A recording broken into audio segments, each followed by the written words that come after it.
4 things men never do with a woman they don't respect.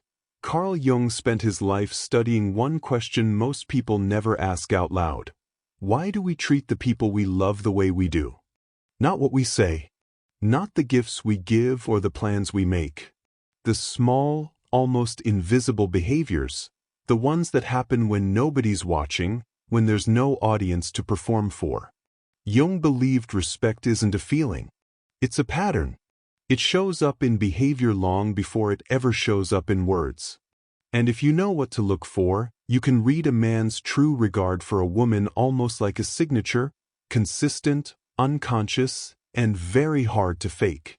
So today we're breaking down 4 things a man will never do with a woman he doesn't respect.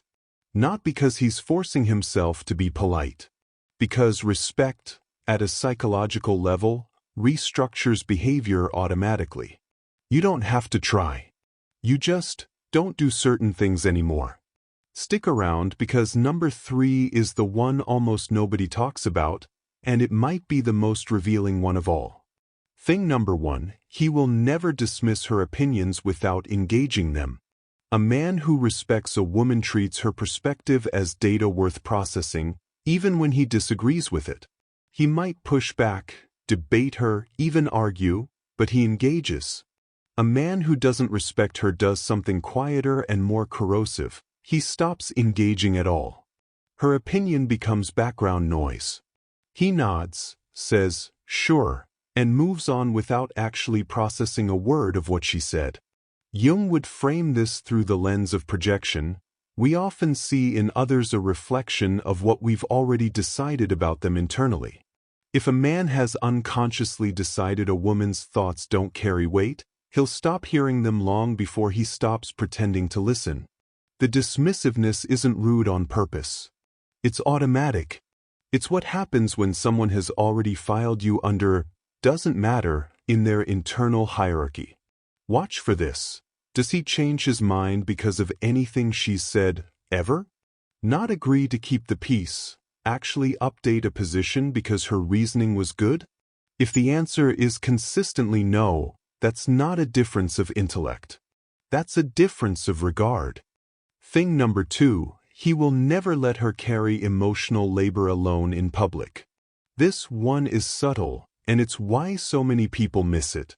Emotional labor is everything invisible that keeps a relationship, a household, or a social situation running smoothly, remembering the birthday, smoothing over the awkward moment, managing everyone's mood, noticing when someone's upset before they say anything. Historically, and still today, this labor tends to fall disproportionately on women.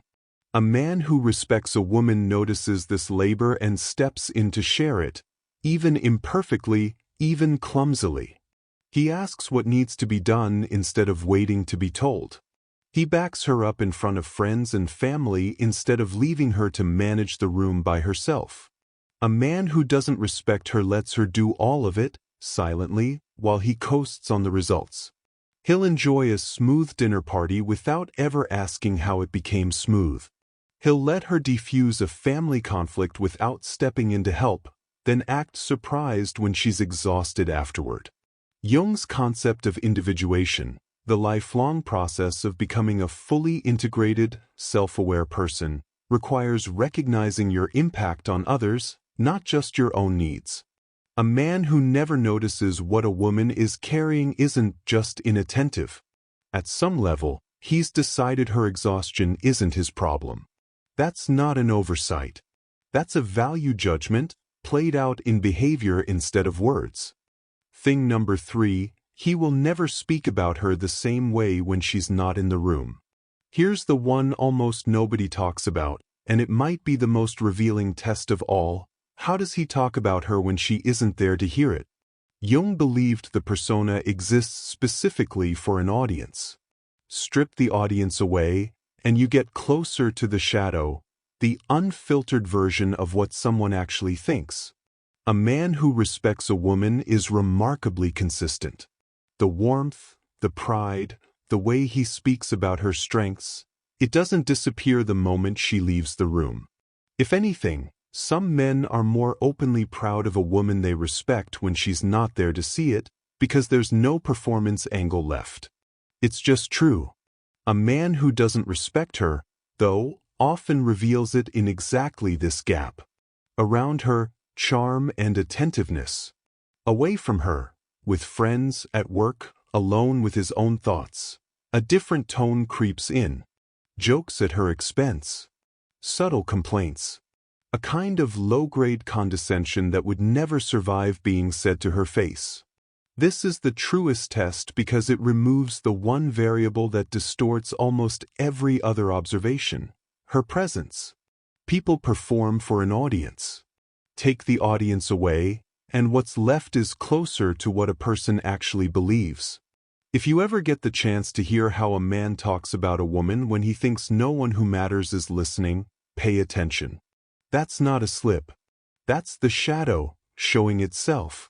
Thing number 4, he will never treat her boundaries as negotiable. This is the most direct one, and maybe the easiest to spot once you're looking for it. A man who respects a woman treats her no as final information, not an opening bid.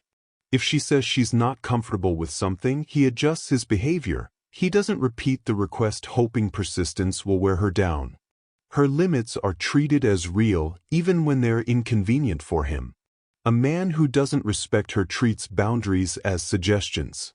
He'll push again and again, testing whether no really means no this time. He'll frame her limits as her being too sensitive or difficult, reframing her boundary as his inconvenience. Jung wrote extensively about the anima, his term for the internalized feminine aspect within the male psyche, and how a man's relationship to this inner archetype shapes how he treats actual women in his life. A man with an underdeveloped or hostile relationship to his own anima tends to see femininity, softness, emotional needs, personal limits, as an obstacle to be managed rather than a reality to be respected. Repeated boundary pushing isn't confusion about the rules. It's a worldview. Her limits exist to be worked around, not honored. Respect, in this sense, is really about whose reality gets to be real. Does her no carry the same weight his no would? Or is it just an object to negotiate around until he gets what he wants? So here's the pattern, laid out plainly. He engages with her thinking instead of dismissing it. He shares the invisible work instead of coasting on it. He speaks about her consistently, whether she's in the room or not. He treats her boundaries as final, not as opening offers. None of these require grand romantic gestures. None of them are things a man consciously decides to do each morning. That's exactly Jung's point. Respect isn't a performance you turn on. It's a structure that shapes behavior automatically, especially in the moments nobody's grading. If you're evaluating a relationship, your own or someone else's, don't just listen to what's said. Watch what happens in the unscripted moments. The dismissed comment. The uneven workload. The private conversation. The repeated boundary. That's where the real answer usually lives. If this breakdown gave you a new way to look at the relationships in your life, hit subscribe. We go deep into Jungian psychology and what it reveals about modern relationships every week. And let me know in the comments, which of these 4 hit closest to home for you? I read every single one. See you in the next video.